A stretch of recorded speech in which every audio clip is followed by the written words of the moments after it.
Telugu follow అవుతారా చాలా మంది? చాలా సంతోషం. ఇంగ్లీష్ కంటే మీరు తెలుగు మాట్లాడమంటే ఇంకొంచెం ఎక్కువగా మాట్లాడచ్చు. ఇంగ్లీష్ అని తెలుగు కూడా మాట్లాడచ్చు. చాలా సంతోషంగా ఉంది. ఈరోజు నేను ఇక్కడికి వచ్చి మీ అందరినీ ఎందుకు రేపు రాబోయే ఎన్నికల్లో జేడీఎస్ అభ్యర్థుల్ని అదే మరి కాంగ్రెస్ అభ్యర్థులు గెలిపించాలను మిమ్మల్ని కోరడానికి వచ్చాను. ఈరోజు మంచి వాతావరణం చూస్తున్నా, చాలా ఉత్సాహంగా ఉన్నారు. నాకు ఏ మాత్రం అనుమానం లేదు, రాబోయే ఎన్నికల్లో మోడీ చిత్తుగా ఓడిపోవడం ఖాయం. గుజరాత్కి తిరుగు ప్రయాణం చేయడం ఖాయం.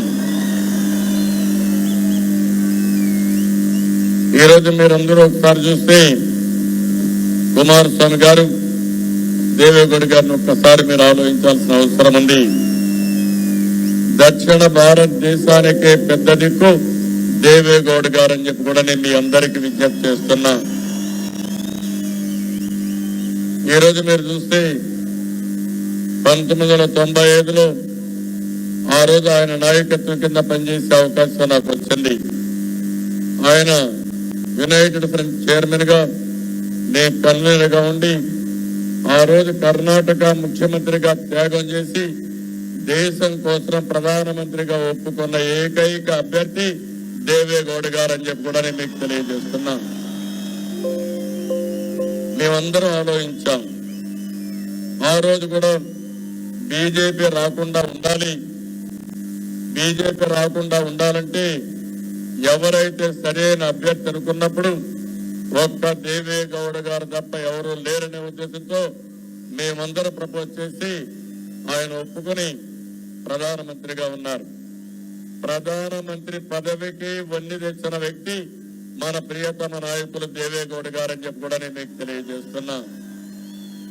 ఒక రైతు బిడ్డ 24 గంటలు రైతులకు ఏదో చేయాలని తపన. మోక్షగుండం విశ్వేశ్వరయ్య గారి తర్వాత కర్ణాటకకు ఇరిగేషన్ లో ఎనలేని సేవలు అందించిన ఏకైక వ్యక్తి దేవేగౌడ గారు అని చెప్పి కూడా నేను మీకు తెలియజేస్తున్నాను. ఆయన నాయకత్వంలో పనిచేయడం మా అదృష్టం. ఇప్పుడు కూడా మీరు ఒకసారి చూస్తే జాతీయ స్థాయిలో మేము రాజకీయంగా ఆలోచించడం లేదు, ఈ దేశం కోసం ఆలోచిస్తున్నాం. ప్రజాస్వామ్యం మనుగడ సాధించాలంటే మళ్ళీ ఈ యొక్క మోడీ ఇంటికి పోవాల్సిన అవసరం ఉంది. ఈరోజు మీరు ఒకసారి చూస్తే ఢిల్లీలో చాలా దారుణమైన పరిస్థితులు, 1-2 కాదు.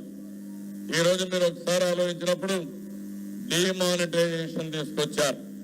నేను అడుగుతున్నా, ఎవరికైనా ₹1 ఈ డిమానిటైజేషన్ లో ఉపయోగపడిందా అని మిమ్మల్ని అడుగుతున్నా. గట్టిగా చెప్పండి. ఈ డిమానిటైజేషన్ ఒక పిచ్చి తుగ్లక్ చర్య తప్ప దీనివల్ల ఎవ్వరికీ లాభం రాలేదని మరొకసారి మీ అందరికీ విజ్ఞప్తి చేస్తున్నా. 3 లక్షల కోట్ల రూపాయలు ఇందులో అవినీతి జరిగే పరిస్థితి వచ్చింది. ఇంకో పక్కన వ్యవసాయం పూర్తిగా నిర్వీర్యమైపోయింది. వ్యవసాయం పూర్తిగా దెబ్బతినింది. ఈ రోజు వ్యవసాయ అభివృద్ధి 1.9% వచ్చే పరిస్థితి వచ్చిందంటే వీళ్ళు చెప్పే మాటలు చేసే పనులకు పొంతనే లేకుండా పోయింది. ఇది చాలా దారుణం అని చెప్పి కూడా నేను మీకు తెలియజేస్తున్నా. ఇంకో పక్క ఆర్థిక వ్యవస్థ చిన్న భిన్నమైంది. ఉద్యోగాలు పూర్తిగా పోయినాయి. 40 సంవత్సరాల్లో ఎప్పుడు కూడా దెబ్బతినకుండా చాలా పెద్ద ఎత్తున పోయే పరిస్థితి వచ్చింది. ఇంకో పక్కన అందరినీ విమర్శిస్తున్నారు ప్రధానమంత్రి గారు. నేను అడుగుతున్నా, ఈ సభ ద్వారా ₹500, ₹1000 డిమానిటైజేషన్ చేసి ఎందుకు ₹2000 తెచ్చారో సమాధానం చెప్పమని ఈ ప్రధానమంత్రి నిలదీస్తున్నానని చెప్పి కూడా నేను మీకు తెలియజేస్తున్నా. ఈ ₹2000 వల్ల రాజకీయాల్లో అవినీతి పెరిగిపోయింది. బీజేపీ పార్టీ పెద్ద ఎత్తున డబ్బులు తీసుకొచ్చి డబ్బులు పంచి తద్వారా ఓట్లు సంపాదించాలని తిరిగి ప్రతిపక్షాలను విమర్శిస్తున్నారు. ఈ దేశంలో అవినీతి party BJP party. Narendra Modi Amit షాని అందరికంటే ఎక్కువ అవినీతి పనులని మరొకసారి ఈ మీటింగ్ ద్వారా హెచ్చరిస్తున్నానని చెప్పి కూడా నేను మీకు తెలియజేస్తున్నా. ఈరోజు మనల్ని విమర్శిస్తున్నారు. ఎక్కడ పోయినా ఈ నరేంద్ర మోడీ గారు ఎదురు దాడి బాగా అలవాటు అయింది. ఇక్కడికి వస్తే కుమారస్వామి గారిని విమర్శిస్తారు, ఆంధ్రాకు వస్తే నన్ను విమర్శిస్తారు, ఇంకొక రాష్ట్రానికి వెస్ట్ బెంగాల్ పోతే మమతాని విమర్శిస్తారు. కానీ వీళ్ళ పరిస్థితి చూసి చాలా నీచాతి నిజంగా ఎక్కడ చూసినా అవినీతికి మారు పేరుగా ఈరోజు బీజేపీ తయారైంది. దానికి కారణం అమిత్ షా, నరేంద్ర మోడీ ద్వయం అని చెప్పి కూడా నేను మీకు తెలియజేస్తున్నా. మొన్నే రాఫెల్ చూశాం. నేను అడుగుతున్నా, దేశ రక్షణలో కూడా రాజీ పడింది మీరు తప్ప ఇంకొకరు కాదని చెప్పి కూడా హెచ్చరిస్తున్నా.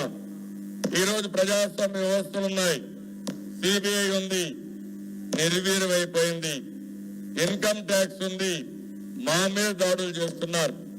మీరు ఒకసారి చూస్తే కుమారస్వామి గారు ఇక్కడ తెలుగుదేశం ఆంధ్రప్రదేశ్ లో కాంగ్రెస్ పార్టీ వివిధ రాష్ట్రాల్లో దాడులు ముమ్మరం చేశారు. I'm challenging Narendra Modi, you are misusing IT, you are misusing ED, you are misusing CBI, all democratic institutions you are misusing. Same thing tomorrow you are going to face. This is what I am warning Narendra Modi and BJP leaders. That is what I am telling to them. And at the same time, recent times, in Karnataka, in West Bengal, in Andhra Pradesh, so many IT raids and also ED raids. Yesterday I met Election Commission. All of you are here. I want to tell you one thing.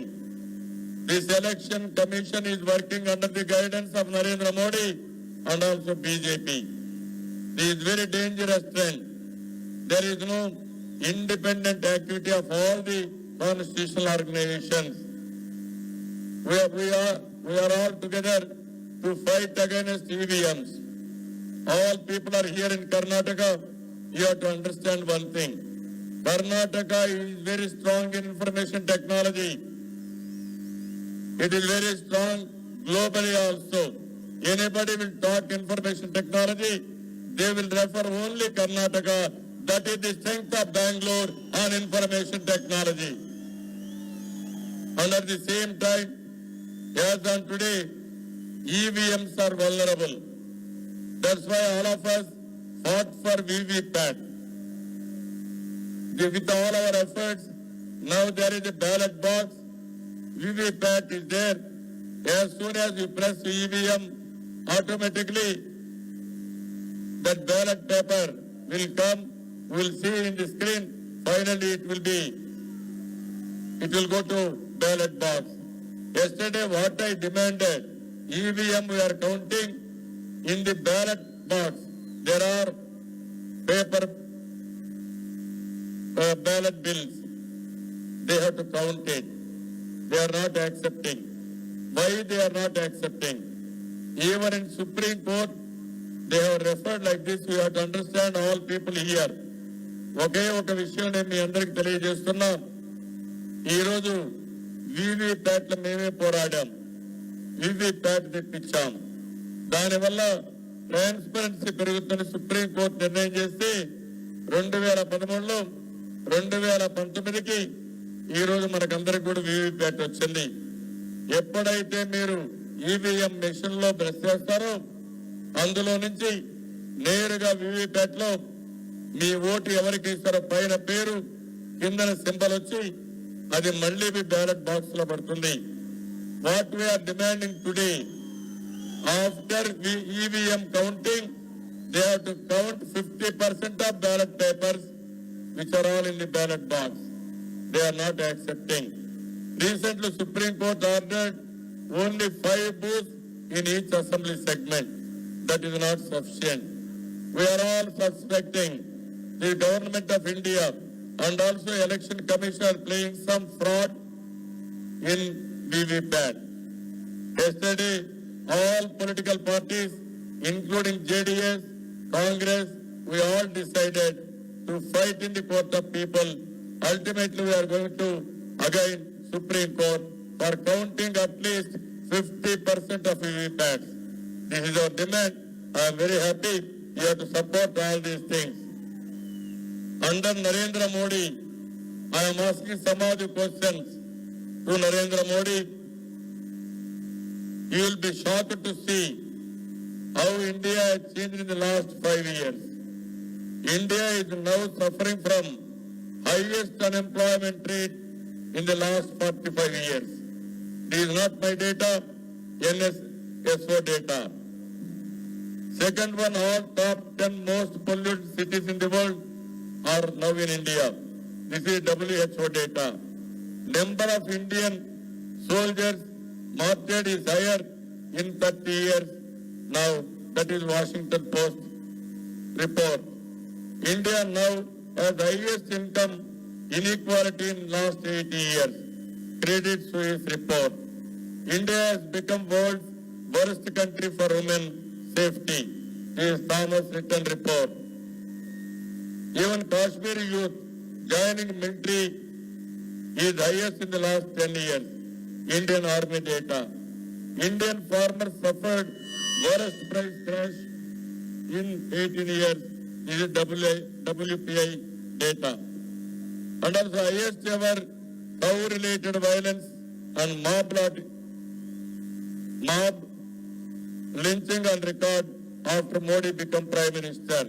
This is India's spend data. India is now worst, second most unequal country, Global Wealth Report. India rupee is now Asia's worst performing currency, market data.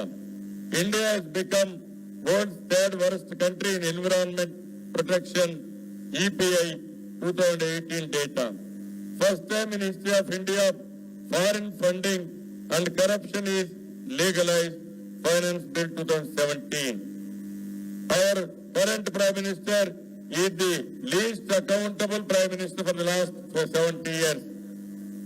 Modi is talking all these things. Never he addressed one press conference. I am asking Prime Minister, I am here, Kumaraswamy Garu is here, we are addressing so many press conferences, but Narendra Modi never addressed even one press conference. So, ఈ రోజు మిమ్మల్ని అందరినీ చూస్తున్నాం. ఈ దేశాన్ని భ్రష్టు పట్టించిన వ్యక్తి నరేంద్ర మోడీ గారు. నరేంద్ర మోడీ గారు చెప్పేది నేనే తప్ప ఎవరు లేరంటున్నారు. నేను సవాల్ విసురుతున్నా, ఎవరైనా సరే ఈ దేశంలో మీకంటే బాగా పరిపాలించే శక్తి ఉంది. అది నిరూపించిన సందర్భాలు ఉన్నాయి, భవిష్యత్తులో నిరూపిస్తామని మరొకసారి సవాల్ విసురుతున్నా. కుమారస్వామి గారికి ఉన్నారు, ఒక మంచి పరిపాలన ఇస్తున్నారు, ఒక విజన్ ఉండే లీడర్. అదే మరి దేవేగౌడ గారు ప్రధానమంత్రిగా బ్రహ్మాండంగా పనిచేశారు. అదే సమయంలో ఇక్కడికి వచ్చినప్పుడు కుమారస్వామి గారి అబ్బాయి ఇక్కడ నిఖిల్ పోటీ చేస్తున్నాడు. యువత అవసరం ఈ దేశానికి, యువత ముందుకు రావాలి. అలాంటి యువతను ప్రోత్సహించాల్సిన అవసరం ఉంది. అవతల అభ్యర్థి ఎవరు పోటీ చేస్తున్నారో మీరే చూస్తున్నారు. మొన్నటి వరకు కాంగ్రెస్ లో ఉండి సీటు రాకపోతే ఈ రోజు పోటీ చేస్తూ బయట నుంచి బీజేపీ సపోర్ట్ చేసే పరిస్థితి వచ్చింది. నేను అడుగుతున్నా, బీజేపీ పోటీ చేయలేకుండా దొడ్డిదారిని సపోర్ట్ చేస్తున్నారు తప్ప ఇంకోటి కానే కాదని ఇక్కడ ఓటర్స్ అందరికీ విజ్ఞప్తి చేస్తున్నా. ఈ సమయంలో మీరందరూ ఆలోచించాల్సిన అవసరం ఉంది. I'm requesting all of you, 2019 election is very, very important election. If we lose the battle in 2019, Narendra Modi is going to,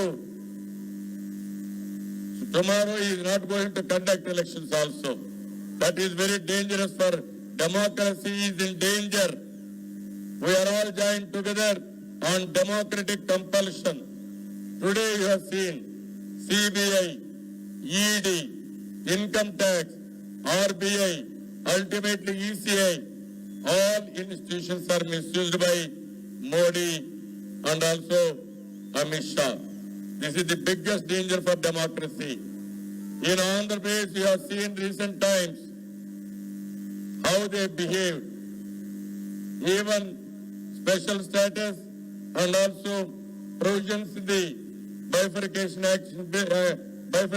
Act, they didn't implement. That is the biggest challenge. So what I want to request in people like you, I am asking, for the last 5 years, Narendra Modi has done anything for Karnataka? I am asking all of you. We are paying taxes. Nothing has been done for our states. Even for Andhra Pradesh, same thing. Even for South India, same thing. And also so many parts of the country, we are having a problem. So I am appealing all of you. One thing is very clear. I am requesting you, after exercising your vote, you have to see the ballot paper in VVPAT. There you have to see your vote is casting accordingly or not, you have to see. And at the same time, after that 7 seconds, now they have changed different places, 3 seconds, 4 seconds also. That also you have to watch. We are doubting all these things. Ultimately, it has to cut and go to ballot box. Till that time, you have to watch that vote. Otherwise, these people are capable to manipulate anything. Recent times you have watched one thing, Rafale. On Rafale, they have filed an affidavit in the Supreme Court saying that Rafale report, CAG report has come to PAC. Then immediately Rahul Gandhi has challenged. PAC chairman is our opposition party leader. When it has come, we didn't see that report. That means in France, Accounts Committee, Public Accounts Committee, you have sent, not in India. Then they have realized the mistake. After judgment, again they have sent to the Supreme Court asking them to correct it. Even you have seen recent airstrikes in Kashmir, in Pakistan. What they told at that time, 350 militants were killed. Nobody was killed there. That is a blatant lie. We questioned that. Immediately they said we are all anti-nationals. I am asking recent time, Pakistan Prime Minister praised our Modi. Now I am asking who is an anti-national? Pakistan PM and Indian PM, you are all one. You are playing all dirty politics, but we are more patriotic compared to anybody in this country. That is our commitment. కాబట్టి ఇవన్నీ కూడా నేను మిమ్మల్ని ఒకటే కోరుతున్నా. ఈరోజు మన కర్ణాటకలో జేడీఎస్ కాంగ్రెస్ అభ్యర్థులందరూ గెలవాలి. అందరినీ గెలిపించే బాధ్యత మీరందరూ తీసుకోవాల్సిన అవసరం ఉంది. దేశంలో జరిగింది ఏమీ లేదు. ఒకప్పుడు కోయిలేషన్ గవర్నమెంట్స్ దేవేగౌడ గారి ఆధ్వర్యంలో, తర్వాత మన్మోహన్ సింగ్ గాని అన్ని గవర్నమెంట్ లో బెటర్ గా జరిగాయి. 2014లో మీరందరూ నమ్మారు. అబ్సల్యూట్ మెజారిటీ నరేంద్ర మోడీకి ఇచ్చారు. నరేంద్ర మోడీ మోసం చేశారు, దేశాన్ని మోసం చేశారు. గుజరాత్ మోడల్ ఆఫ్ డెవలప్మెంట్ అన్నారు. అసలు డెవలప్మెంట్ లేకుండా పోయే పరిస్థితి వచ్చింది. అందుకే నేను మిమ్మల్ని అందరినీ అపీల్ చేస్తున్నాను.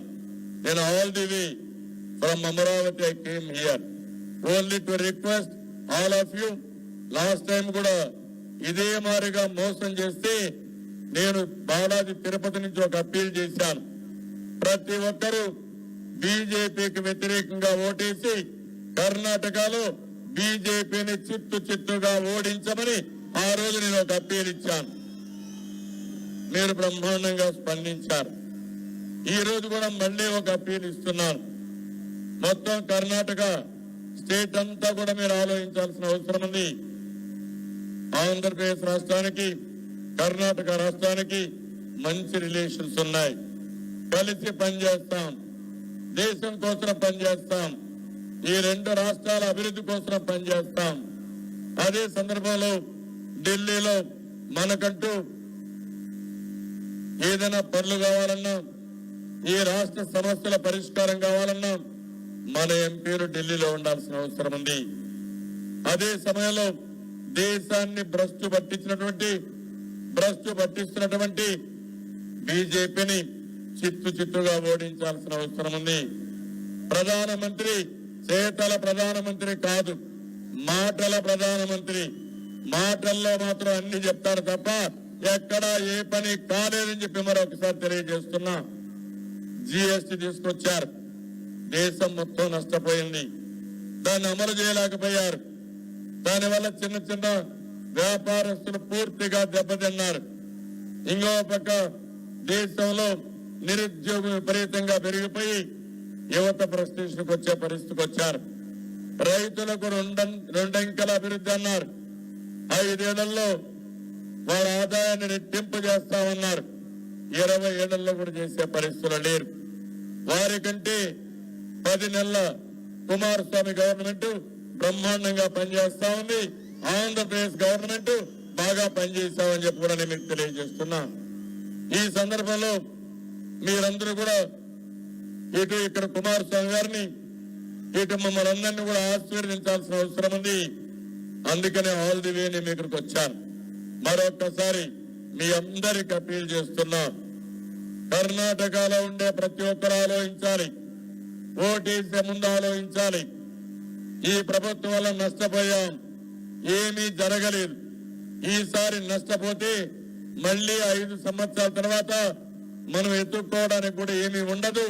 ఆ విషయం మీరు గుర్తుపెట్టుకోవాల్సిన కోరుతూ నేనిచ్చే పిలుపు మీ అందరికీ, కర్ణాటక రాష్ట్రంలో బీజేపీని వారు బలపరిచిన అభ్యర్థులందరినీ చిత్తుగా ఓడించి జేడీఎస్ ని కాంగ్రెస్ ని గెలిపించవలసిందిగా నేను మిమ్మల్ని కోరుకుంటూ, ఇక్కడికి వచ్చినప్పుడు ఇక్కడ అభ్యర్థి నిఖిల్ ని మంచి మెజార్టీతో గెలిపించమని మిమ్మల్ని అందరినీ ప్రార్థిస్తూ, అదే మరి కోరుకుంటూ, ఇప్పుడే కాదు దగ్గర 32 సంవత్సరాల నుంచి దేవేగౌడ గారితో కలిసి పనిచేస్తున్నాను. ఆ అనుభవం నాకుంది. ఆ అనుభవంతోనే మిమ్మల్ని అందరినీ కోరుతున్నా, ఇక్కడ అందరినీ గెలిపించి ఇక్కడ అభ్యర్థిని నిఖిల్ని మంచి మెజార్టీతో గెలిపించమని మరొక్కసారి మిమ్మల్ని అందరినీ కోరుకుంటూ ప్రార్థిస్తూ అందరికీ నమస్కారాలు. జై హింద్, జై జన్మభూమి. ఇప్పుడు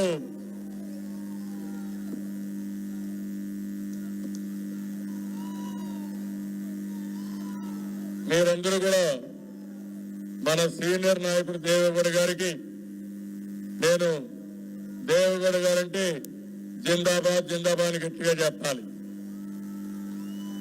దేవేగౌడ గారు, దేవేగౌడ గారు, దేవేగౌడ గారు. ఇప్పుడు కుమారస్వామి గారు, కుమారస్వామి గారు, కుమారస్వామి గారు, కుమారస్వామి గారు. జై కర్ణాటక అంటే జై జై కర్ణాటక, జై కర్ణాటక, జై కర్ణాటక, జై కర్ణాటక.